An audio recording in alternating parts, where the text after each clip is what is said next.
यो दृश्य काठमाडौँ सहरको हो। नेपालको राजधानी काठमाडौँ सपनाको सहर पनि भनिन्छ। यहाँ देशभरबाट धेरै नागरिकहरू दिन प्रतिदिन हिँड्नुहुन्छ। आफ्ना केही लक्ष्य उद्देश्य प्राप्तिको लागि रोजगारीको सिलसिलामा उच्च शिक्षा हासिल गर्ने सपना बोकेर काठमाडौँ भित्रिने धेरै नागरिकहरू हुनुहुन्छ,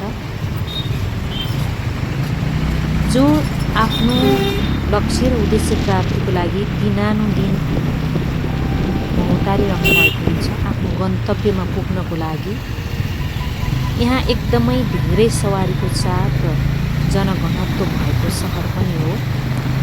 काठमाडौँ सहरलाई पटक पटक प्रदूषित सहरका नामले पनि चिनिने गरिन्छ। काठमाडौँलाई विश्वको चौथो र तेस्रो वायु प्रदूषित सहरको रूपमा पनि चिनिएको छ। विश्वभरको वायु गुणस्तर मापन गर्दाखेरि काठमाडौँ पनि प्रदूषित सहरको रूपमा चिनिने गरेको छ। हालको अवस्था यस्तो छ। यहाँको वातावरण